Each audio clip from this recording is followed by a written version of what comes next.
இன்றைக்கான வீடியோவில் நம்ம எதை பற்றி பார்க்க போகிறோம்னா ரோசின் ஃப்ளெக்ஸ் எப்படி வீட்டிலேயே செய்யறதுன்னு பார்க்கலாம். ரோசின் ஃப்ளெக்ஸ்னால் ஒன்றும் கிடையாது, ஸ்மூத்தான சர்ஃபேஸில் ஒட்டுறதுக்காக யூஸ் பண்ணுறது.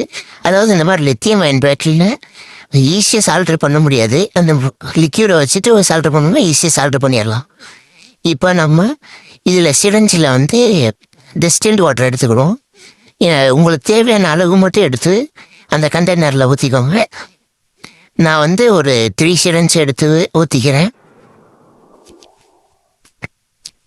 இந்த டிஸ்டில்டு வாட்டரில் உப்பு போடணும். அந்த உப்பு கரையிற அளவுக்கு போடணும். அதிகமாக போட்டோம்னா கீழே தங்கிரும்.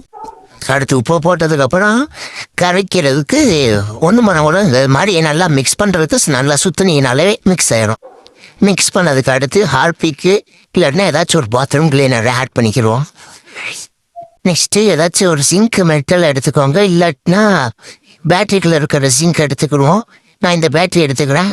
இந்த பேட்டரியில் கத்தியை வச்சு கட் பண்ணி நம்ம உள்ள சிங்க் எடுக்க போகிறோம். ஃபஸ்ட்டு நம்ம சைடில் ஃபுல்லாக லைட்டாக இழுத்து ஓப்பன் பண்ணி இழுக்கிட்டு வருவோம். அதை சைடாப்பில் ஓட்டியே அடுத்து பிளேட் பண்ணோம்னா நம்மளுக்கு ஈஸியாக கரண்ட் வந்துடும். 2 சைடுமே ஓப்பன் பண்ணிக்கோங்க, அப்போ தான் கொஞ்சம் கலட்டுறதுக்கு ஈஸியாக இருக்கும். ஆனால் நம்ம ஒரு சைடு தான் கட் பண்ணவே போகிறோம்.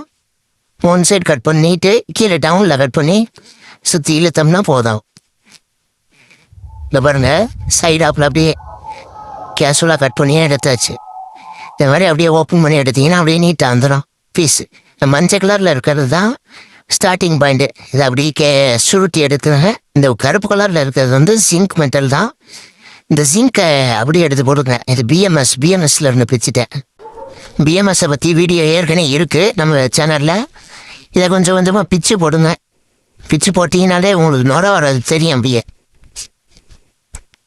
நல்லா தெரியுது பாருங்க. நார்மலாக வெளியாக இருக்கிறது வந்து நுர.